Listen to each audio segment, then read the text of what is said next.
masa depan kita.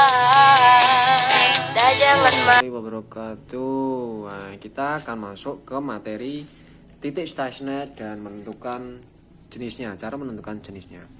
Di sini ada soal diberikan fungsi fx sama dengan x kali x dikurangi 3 dikuadratkan. Tentukan titik stasioner dan jenisnya. Nah,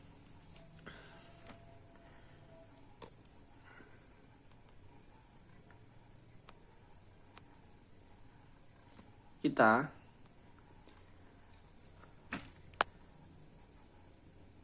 mengingat kembali ya kemarin untuk pelajaran materi kemarin tentang titik stasioner, ya kan. Titik stasioner kemarin kan kita jelaskan syaratnya titik stasioner. Syarat dari titik stasioner sendiri, lalu jenis-jenisnya yang ada, ya kan, kemarin, dan cara untuk menentukannya. Untuk menentukan stasioner, titik stasioner atau titik ekstrim, itu syaratnya adalah f aksen x sama dengan 0, ya kan, kemarin. Nah, sedangkan untuk jenis-jenisnya itu ada fungsi naik atau maksimum dan fungsi turun, fungsi minimum, fungsi belok, ya, fungsi balik maksimum sama minimum.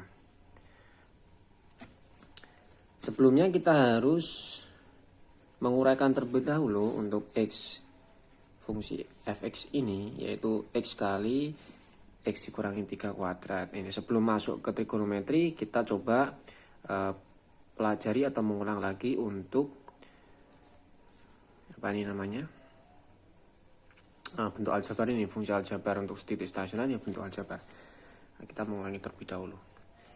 Nah, ini kalau diuraikan, ini adalah x kuadrat dikurangi 6x plus 9, ya kan. Ini dikalikan x pangkat 3 min 6x kuadrat plus 9x. Barulah kita turunkan f aksen x, ya. Berarti ini 3x kuadrat dikurangi 12x plus 9. Ini bisa dibagi 3, ya kan teman-teman. Bagi 3, tinggal f aksen x-nya x kuadrat dikurangi 4x plus 3. Karena syarat dari stasioner adalah f aksen x sama dengan 0, maka x kuadrat dikurangi 4x plus 3 ini sama dengan 0. Ini pembentuk 0, ya kan. Ini sama aja kita bikin pembentuk 0. Tapi ini berdasarkan syarat dari stasioner juga, ya. Nah, untuk apa, Pak? Untuk mencari faktor-faktor nanti, apa namanya ini, faktor atau x berhenti di berapa ketika masuk ke titik stasioner itu, ya. Jadi kita faktorkan lebih dahulu x dikurangi 3 kali x dikurangi 1, maka x nya ini nanti 3 atau x nya sama dengan 1. Kalau udah sampai seperti ini, x ketemu x, ya kan, berarti ini maksudnya adalah titik stasioner ini, fungsi ini akan masuk ke titik stasioner itu berada di x sama dengan 3 atau x sama dengan 1.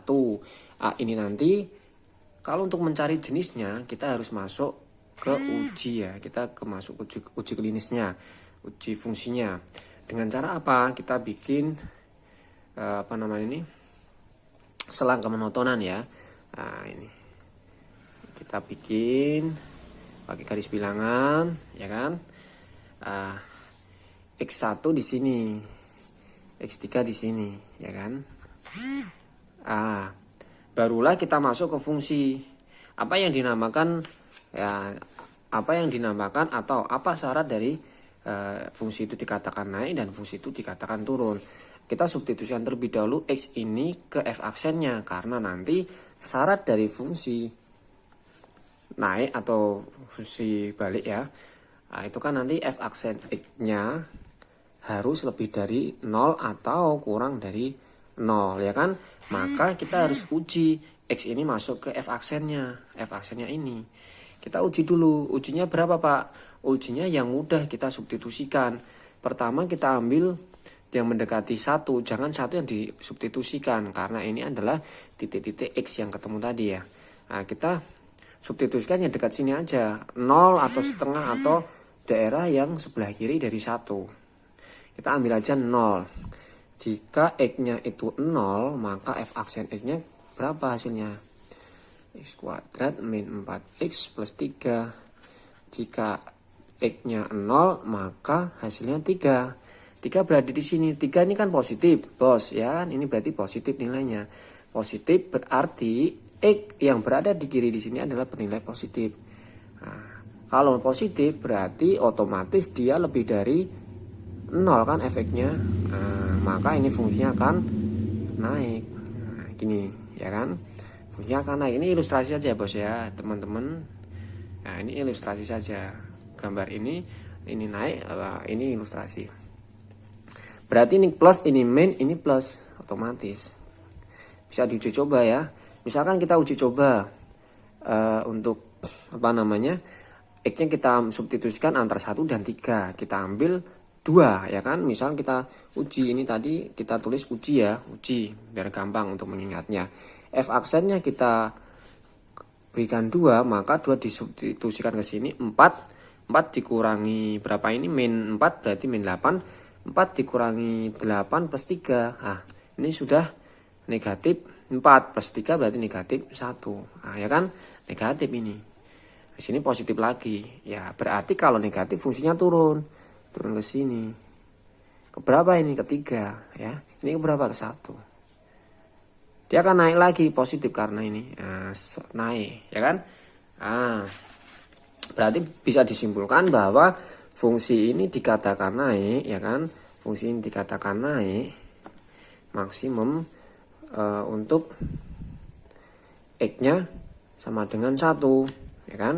Ya, sedangkan untuk ini fungsi dikatakan turun, ya, jika X-nya sama dengan 3, ya kan? Ini kan 3, mentok dia di 3. Habis 3 dia naik lagi, ini kan 1, habis 1 dia turun, ya kan? Dia turun, berarti kan fungsinya mentok di 1 ini untuk naiknya maksimum. Lah, titiknya berapa? Titik fungsi maksimum dan minimum ini, fungsi naik dan turun ini. Nah, titiknya berapa?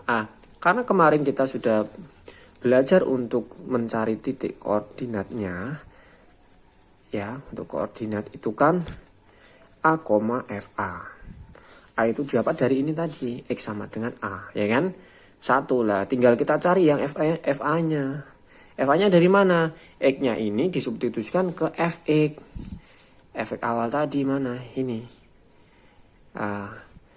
Masuk saja. 1 dikurangi 3 berapa? Negatif 2. 3 dikuadratkan 4. Berarti ini 1,4. Titik koordinat di sini. Ya kan? Oke. Kalau turun titik koordinatnya di mana? Titik koordinat fungsi turun atau minimum. A, FA juga. Ya kan? Di mana dia?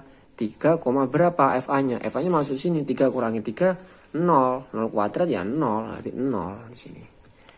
Oke, seperti itu ya teman-teman. Jangan lupa like, subscribe, dan share. Matematika itu mudah kalau dipelajari tiap hari. Wassalamualaikum warahmatullahi wabarakatuh.